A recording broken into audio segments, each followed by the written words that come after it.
Welcome to the year 3023. This is the Intergalactic Football League, and Bryce and I are going to be documenting this for the entire season and probably beyond as long as this league goes. It is a little bit different than the normal leagues. This one, we have 12 starters, 1 quarterback, 1 running back, 1 wide receiver, 1 tight end, a super flex spot, and 7 flex spots. We have a little bit different scoring. It's PPR, but tight ends are 1.75. And then we have a passing first down bonus of 0.25 per first down. And then rushing and receiving are 0.5. Bryce, is this a lot different than most of the leagues you're in? Yeah, I mean, the scoring format is like no other. The starting lineups format is like no other. I don't think I'm in a league where I start more than 10 people.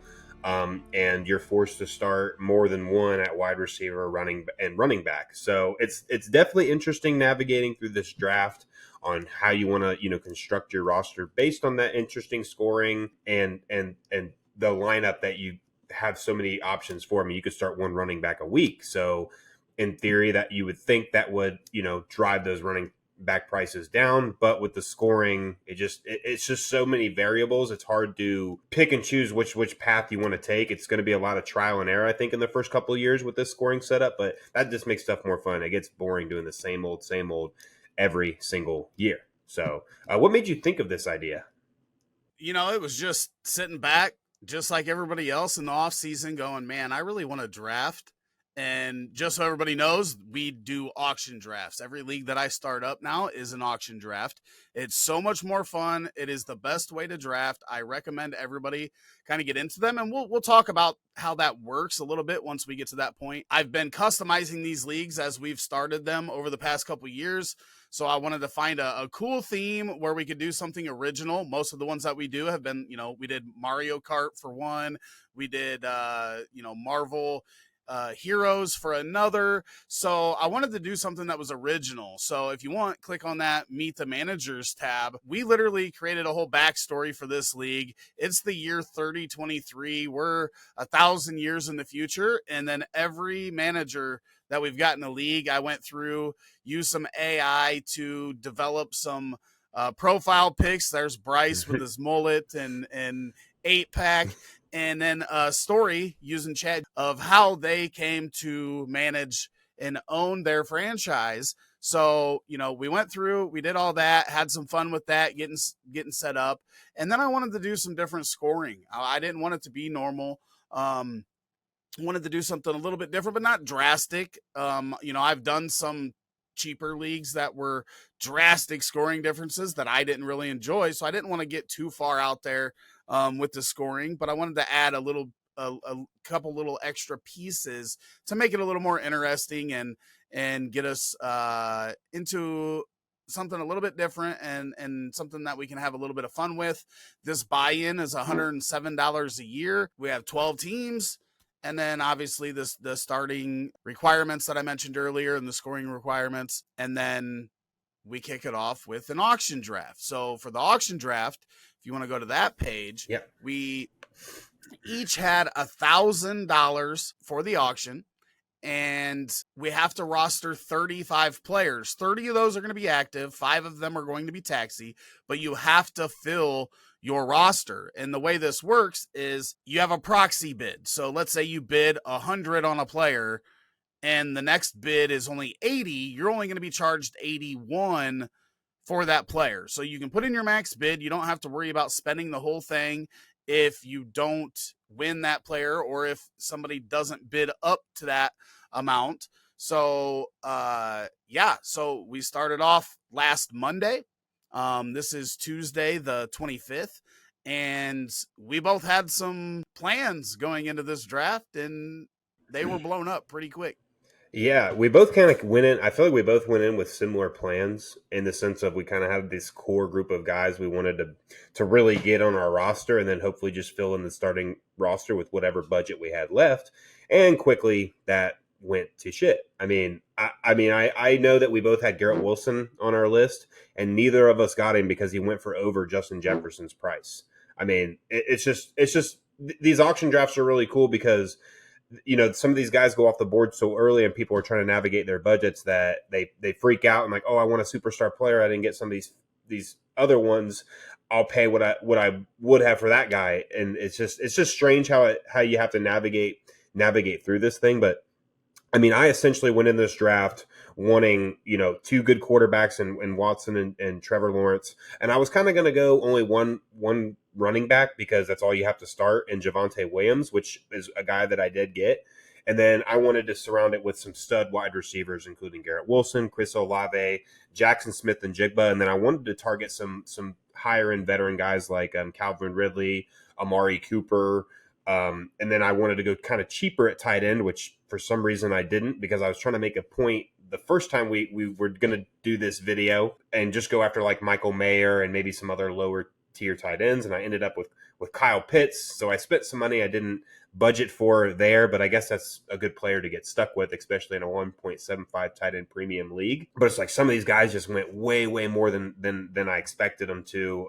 So trying to fill a 12-man roster for $1,000 was way more difficult than I thought it was going to be. All right, so here's the roster I ended up with so far. As you can see, we're kind of getting down to the nitty-gritty with some of my more recent wins here for dollars or so. So you could see I started off with my first win here at the very bottom with Deshaun Watson at $131.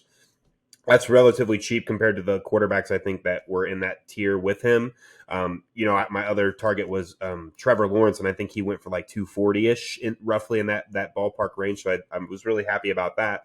And then I just ended up with a couple of guys I wasn't expecting. Devontae Adams and Derrick Henry are guys I completely did not go into this draft wanting any part of. I ended up with a mixed roster in this, which I really didn't have much of a choice on because you want to fill your roster and it's impossible to get all the young studs for only $1,000 because that's everybody's playing in any dynasty league. Tight end, Kyle Pitts at 113. I was not budgeting for a tight end that was going to be that expensive. He ended up being the most expensive tight end in the entire draft, and I got stuck with him trying to be funny and show people how this worked, thinking he would go for a substantial amount more. But I guess that's a good player to get stuck with. Mike Evans at $33 was a huge steal. And then we get into like the youth players that I wanted, that I was targeting. Chris Olave for $135. That seemed like fair market value for what all the other receivers were going for.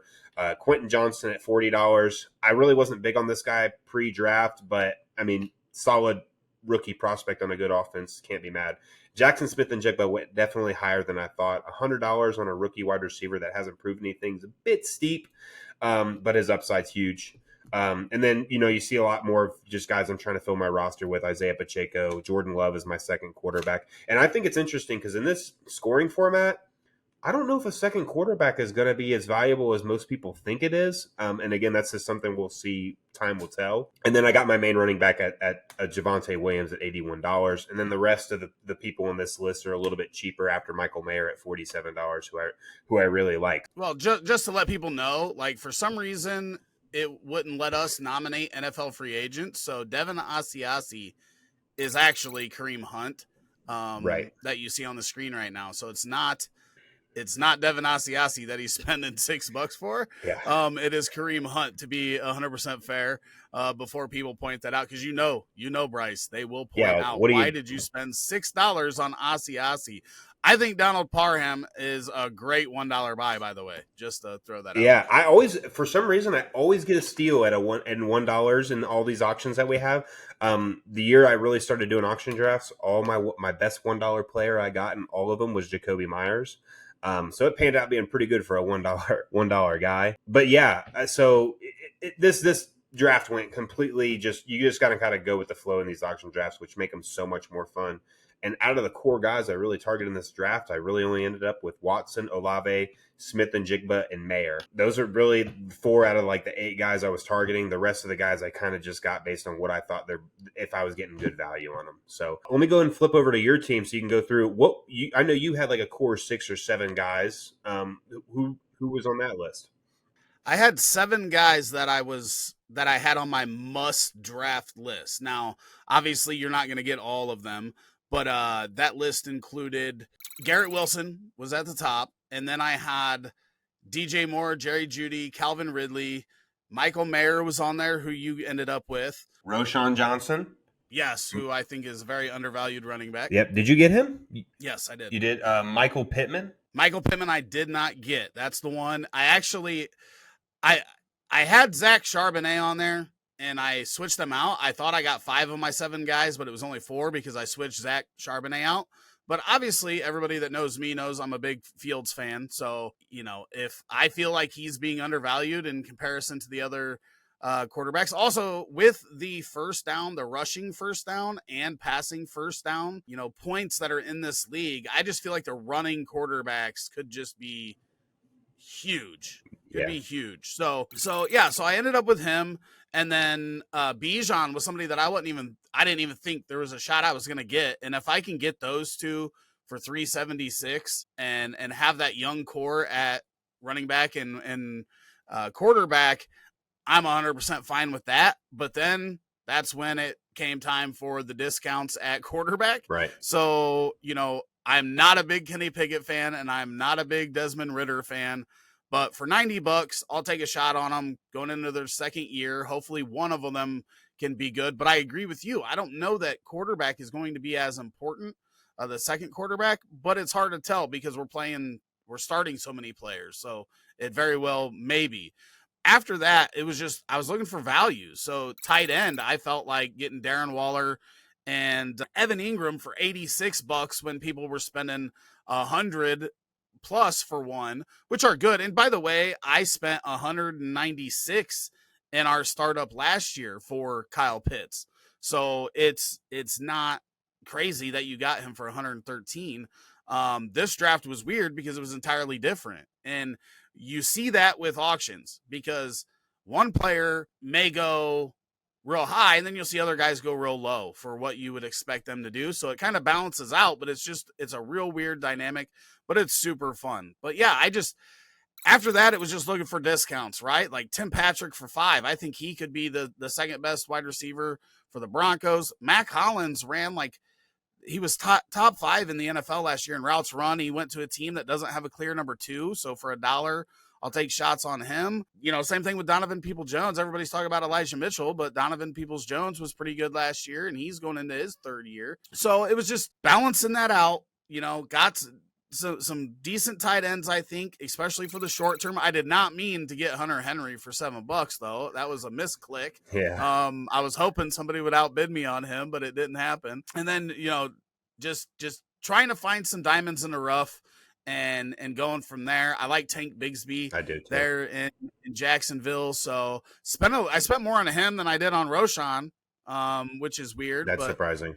There wasn't a whole lot left that I was willing to spend a lot of money on anyway. So I just said, let's get him and take some shots on these young running backs, and hopefully one or two of them pop off and fit in with Aaron Jones and Bijan. Yeah, I mean, I think you did a really good job you spent a lot of money early, as you can see on your first 2 wins, and I think you just navigated really well. I think you were patient that second and third day, which led you to being able to, smartly or wisely fill out the rest of your roster, like Judy, Moore, and Lockett. I mean, you got those 3 at this, at the price of like cheaper than Garrett Wilson, like three players that you can put in your starting lineup when you're starting 12. Heck, you could almost add Aaron Jones into that too and still be cheaper, I believe. You're right at the same price, $1 more, I believe.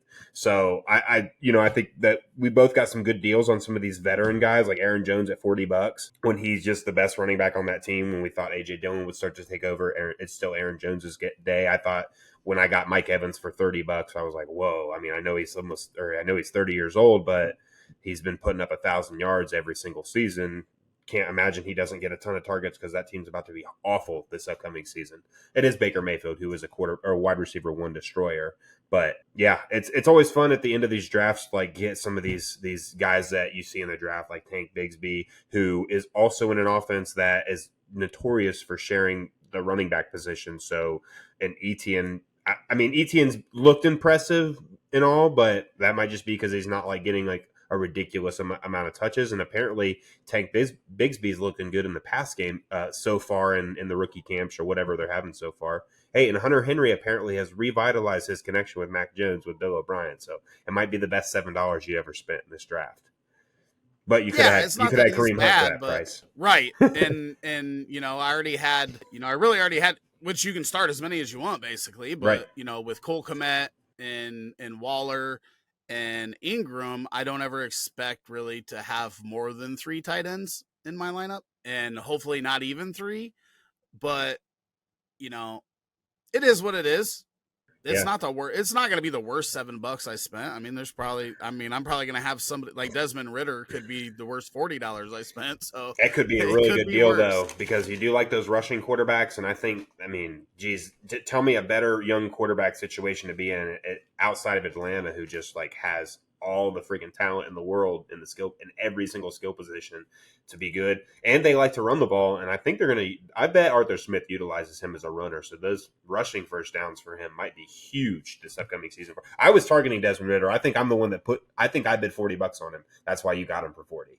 So your proxy bid obviously was higher than mine. And I think I was just running out of money there. And I think I had Jordan Love on the board. And I was like, you know what? I'm just going to go two quarterbacks and see how it goes. Because I spent a lot of money just throughout. I mean, I have 2 tight ends. I've got plenty of wide receivers, several running backs. So I'm not, even if like my star player gets hurt in one of them, at least I have kind of a really good number 2 to step in for that, since we only have to start 1 at each position, which was what my goal was in the overall scheme of things. So what other rosters do you like so far? I mean, Supernovas, he just went in and took over the board earlier today. I don't know if you noticed that, but like stuff down to 2 hours, he just took like 10 players. I think he took one of mine. But yeah, I mean, here's his team here, and yeah, he's pretty far away from filling his roster, which is probably why he had so much money left over. But I don't love the quarterback situation he's in with Goff and Tua. I like it short term for sure. Like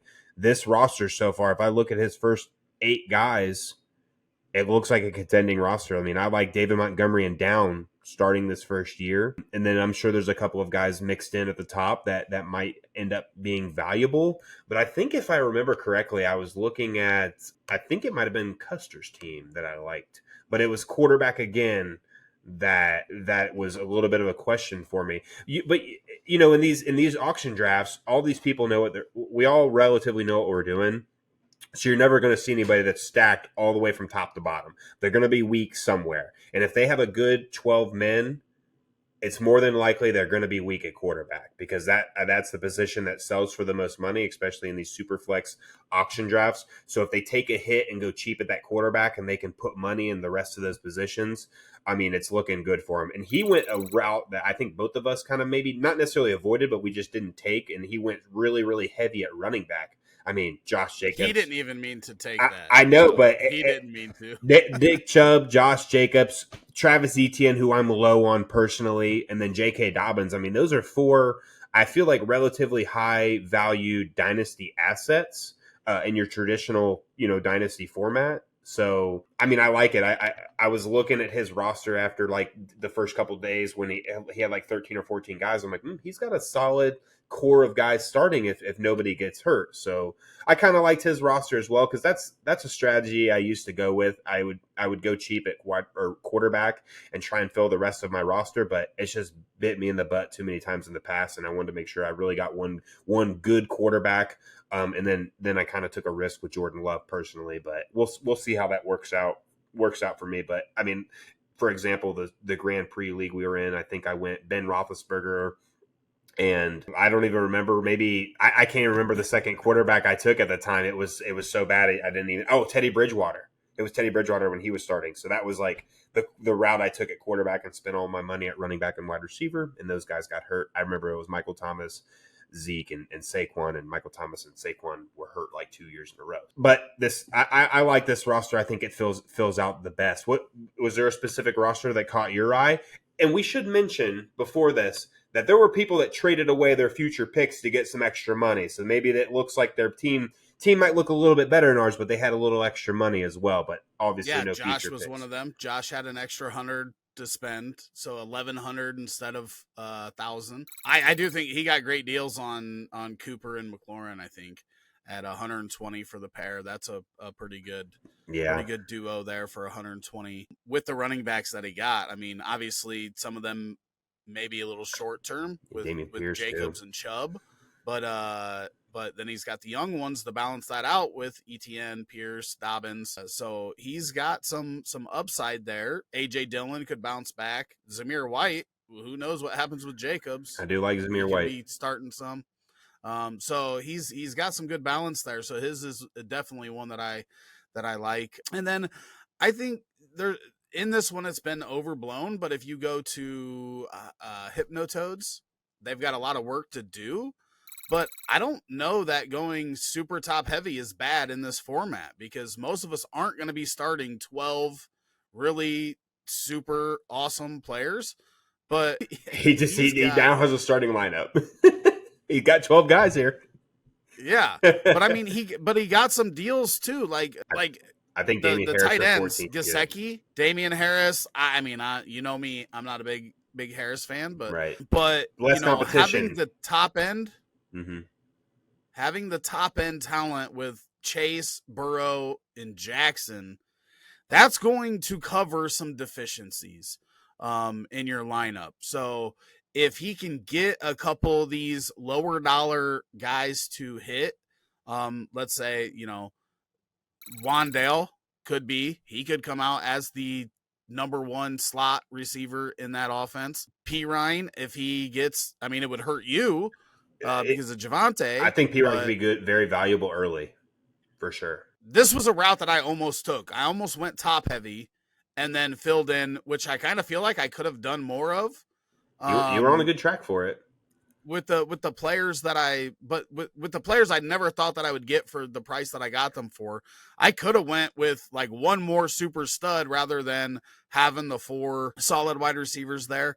So it's another one that I'm interested in, just because Burrow, Chase, and Jaxon could cover a lot of the deficiencies at the bottom of the starting lineup. I believe Mr. Kidder also went pretty top heavy. Let's see how his roster is kind of looking with a very similar, because he went Mahomes and Allen, I believe. Oh, and then he went CJ Stroud. I didn't even realize he went Stroud right after for that third quarterback. That might have been a mistake there to spend that much on a bench player, because you can't start 3 quarterbacks. But even then, I think he got some deals on some guys.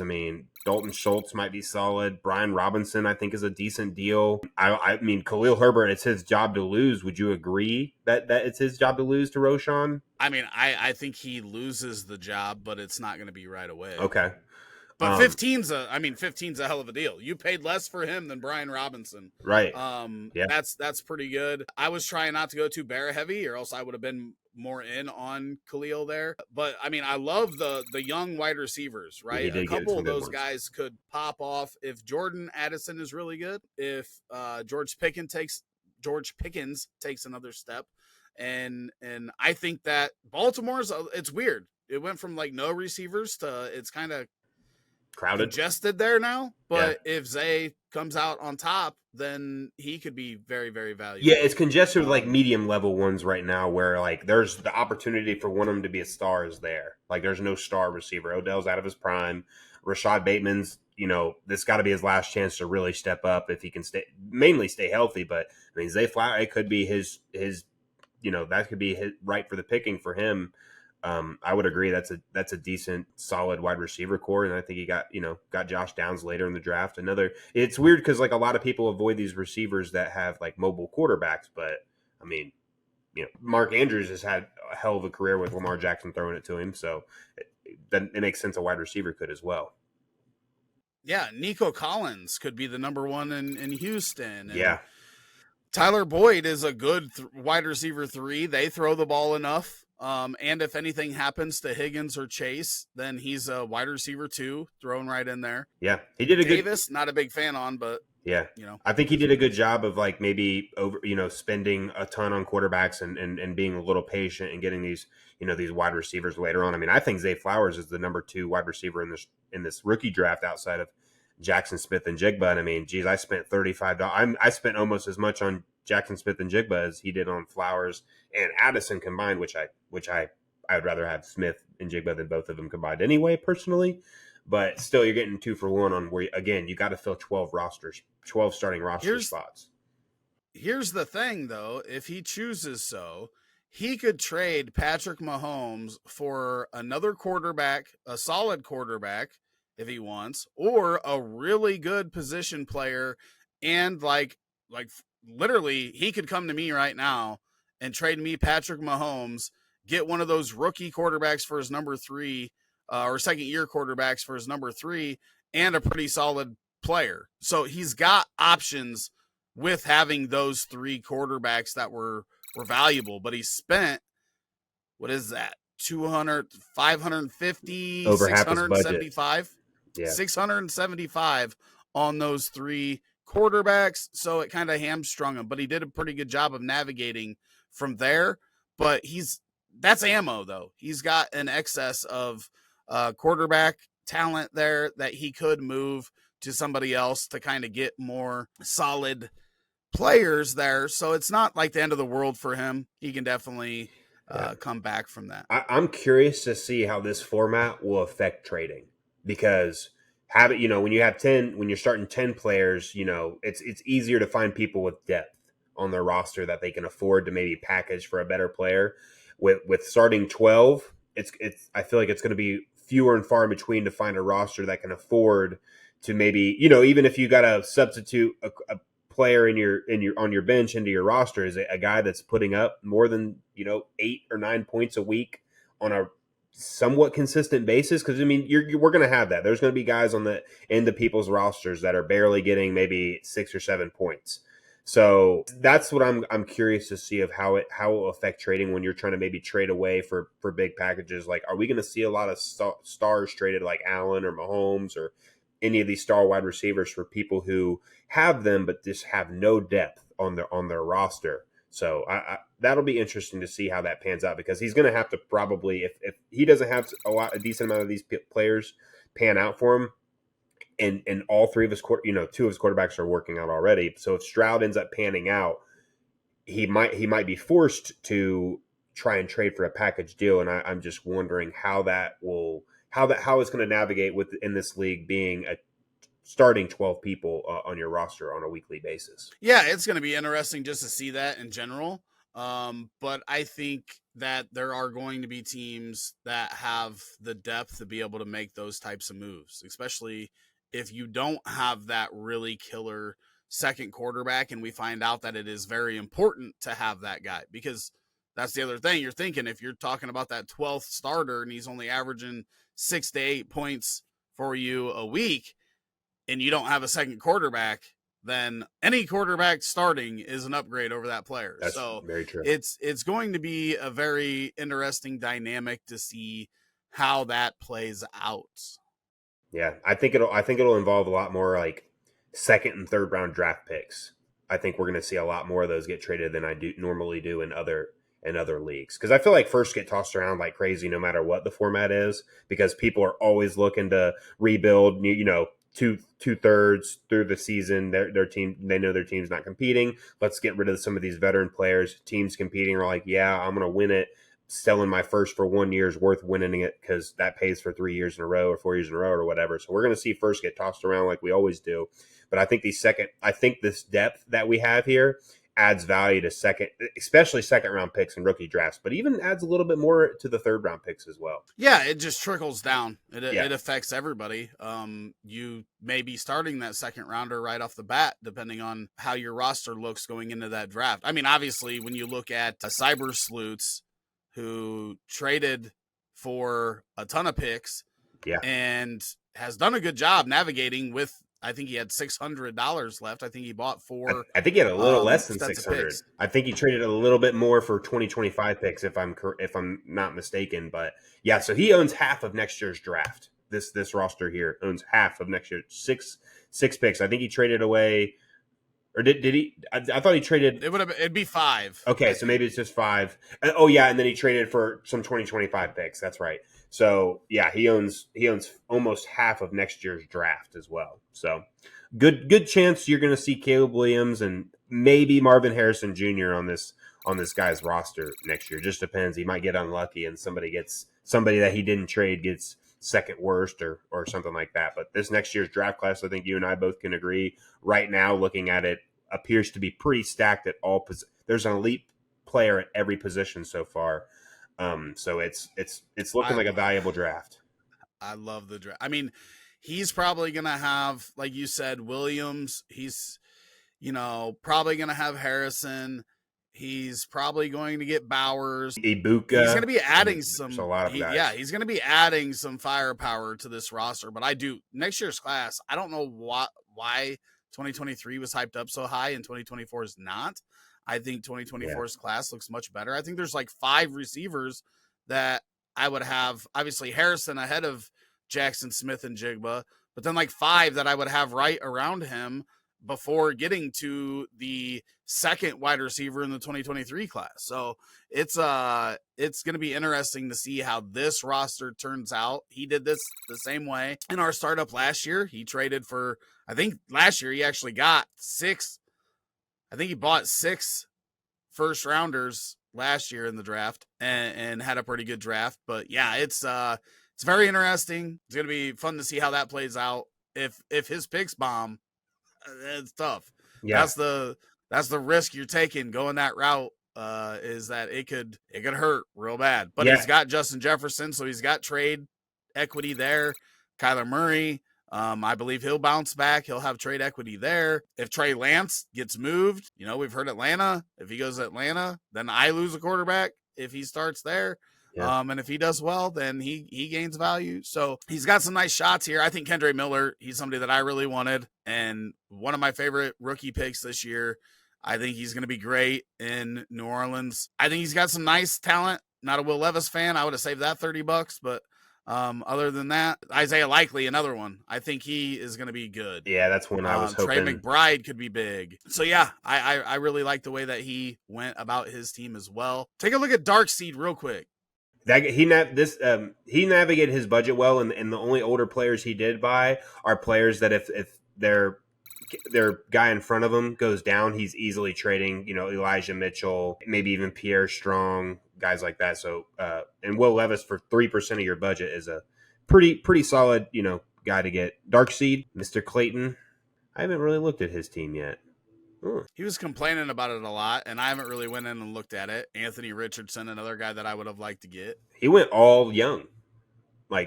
There's nobody old on this roster outside of Odell and Brandon Cooks, I guess.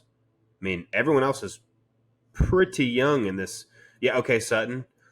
But so it's like the first half was all young. I mean, yeah, all the way to here. First half right? that he got. And then you had a nice little, all the way to Chig. And then you had Sutton, Brown, and Cooks who have couple years on them, but then back to Freiermuth. I mean, Marquise Brown's only 26. 41. Yeah, I mean, I just meant like years in the NFL. Right? Like he's been around.